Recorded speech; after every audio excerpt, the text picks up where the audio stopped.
But you need a stop on 3rd and long here. You absolutely need a stop, and that makes that last play so crucial by Arden Key recovering and getting out in front of Bo Nix, because as soon as he faked it, I mean, he looked wide open like he was going to rush for about 20 or 30 yards, and Arden Key ate up the space with his speed. Cool, calm, and collected Cam, hoping for another chance. It's up to these guys to try to give it to him. You got to run this football. Keep this clock running. Oh, man, as they come out an empty. And they come out an empty set. Holy smokes.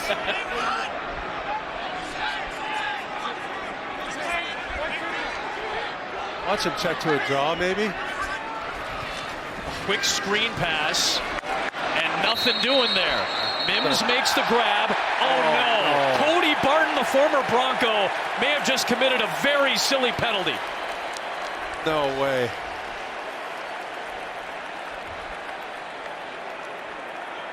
I would, if this gets called for, I would have a tendency to disagree based off just the initial look. After the play was over, personal foul. Unnecessary roughness by number 98 of Tennessee. It's a Simmons penalty. Yards, first down. It's a Simmons penalty, not Barton. Let's see what 98 did on this.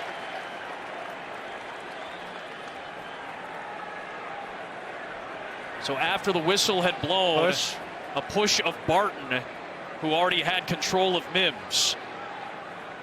It's after the whistle. So I guess by the very letter of the law, that's a penalty. I can understand Jeffrey Simmons' frustration there. And after all that, Tennessee does not have a timeout. And it would be 2 plays to get down to the 2-minute warning now. And you can see the frustration on Simmons in his body language. A guy who said he wanted to be a captain. He wanted to recommit himself. And that's a play that, again, I know that's a frustrating one, but that's going to be tagged on him. And just fractions of a second right there of knowing when to pull off and let the play go. That just got him right into field goal range. Potentially put this game out of reach. Yeah, I hate to see it. They're in point territory now, are the Broncos. Here is Dobbins. Little slip, but he moves ahead.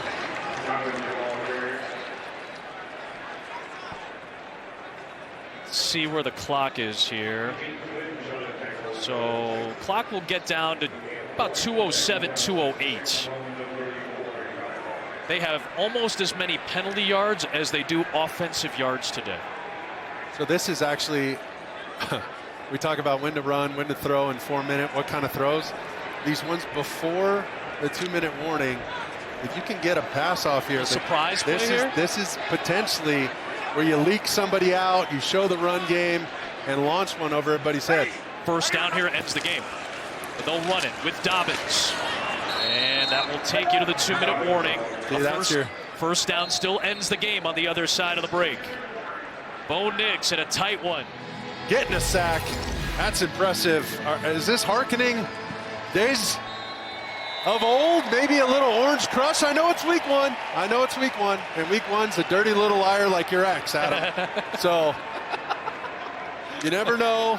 We got a long way to go. This thing's a marathon, not a sprint. How much do you know about my personal life? A first down ends the game for Denver. They're 5 yards from it. Here is Dobbins. Good penetration by Jarvis Brownlee, who's had an up and down day today. This is a down moment as he's banged up after the play. Ouch. You see him frustrated. Oh, boy. He's stuck with this tackle of Dobbins. Landed awkwardly as well.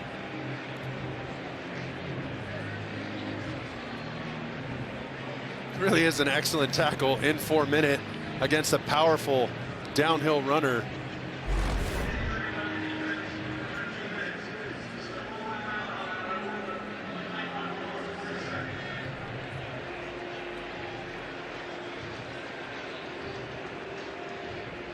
Checking on Brownlee, 1:45 left. We'll step aside.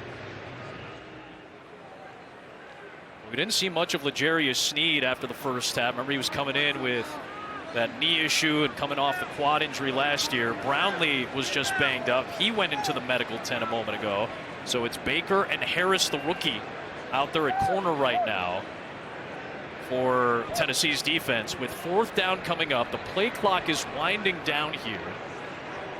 Thought, would you go for a kick and risk a miss and give great field position to Tennessee? They call a timeout here to think things over. There's Sean Payton talking with Vance Joseph, his defensive coordinator, perhaps thinking about what to do if they're to punt this ball. Because if you miss this field goal attempt, so from here it'd be what? Right. About a 53-yard field goal, which is certainly in range for Lutz. But if you miss it, you put Tennessee and Cam Ward in position where you only have to go about 60 yards to win the game, or to potentially tie the game. I do understand both sides of that argument. I'm of the belief, though, that if you're a kicker here in Denver with the altitude, you're expected as soon as we cross the 40, you got to bang those kicks through the uprights, man. I mean, no question about it, but it looks like they're going to go for it.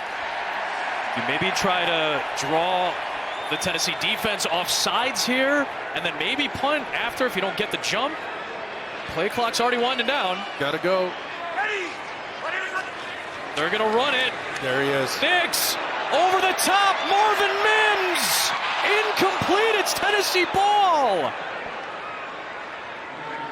So they give Tennessee the football at the 36-yard line with a minute left and no timeouts, down by 8, and Cam Ward's ready to go. Well, it's just the old crisscross here, trying to sneak guys out after a hard downhill play action. And so much pressure up the middle once again for Tennessee, and Simmons forced him to throw that ball early. We were worried about a missed field goal, not a play like that. And remember, they were late to the line of scrimmage. I mean, they were all out of sorts. But here we go, Cam Ward. We said, you want a shot? Let's get it, kid. Needed to go 64 yards. Back shoulder throw incomplete to start the drive for Io Manor. Down by 8, need a touchdown and a 2-point conversion. What an opportunity for the #1 pick. And Sean Payton's defense is being pushed to the brink. There's the Ward family, and if you talk to anybody around the Tennessee organization, they will tell you that Cam Ward was raised right. His parents, Calvin and Patrice, have a lot to do with this young man's excellent poise. Did you see how poised the family was? I'd have been losing my mind if my kid's out there. Stone cold. Let's see if Cam can follow suit. A drop by Calvin Ridley, their top receiver again. That would have put them near midfield, if not further. And it's 3rd down with 51 seconds left. Well, they're running some exotic coverages on this defense and trying to rip Ridley inside. They got him again. Oh, there we go. See, he's human. I knew it. Oh my gosh, I imagine Calvin's stomach is turning right now. 3rd and 10 for his son. 4-down territory, just get me a completion. Ward fires it, incomplete for Okonkwo, and it's 4th down. I think that's about 4 seams up the inside. Look at this. Cut that thing loose, fastball. Wow, that release is incredible. The speed on the ball, the velocity he can put on it is incredible. And now he needs an incredible 4th and long conversion to stay alive. Your debut down to this. Oh, baby. No timeouts. Good luck deciphering that front. Here comes the blitz.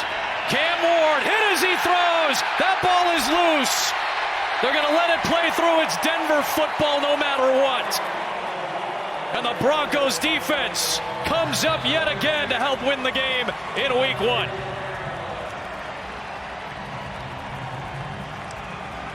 Jahdae Barron comes out with it. Jaquan McMillan had the pressure on the #1 pick. Well, they're going to pop out the interior, bring it from the edge, and here comes the free rusher. I mean, these are so hard to decipher. That's exactly what they talked about. McMillan knowing he can come off the edge and blitz, knowing Barron can make plays as a rookie out of Texas. Vance Joseph has so many options on this defense. It is scary. Officially goes down as the 6th Denver sack for the team that had 63 to lead the National Football League last year. They had almost as many sacks as they allowed first downs to Brian Callahan's offense today. And Sean Payton's defense helps Bo Nix to get a win. What a performance by the defense. That's incredible. Last year, teams were 3-19 in the NFL, counting the playoffs, if they had 4 or more turnovers. So it's rare to get a win when you have that many miscues. Denver's defense stood strong after every turnover by the Broncos offense. And they hold Cam Ward, the #1 pick, in check in his debut. We'll wrap things up on the other side from Mile High. A 20-12 Broncos opening week victory.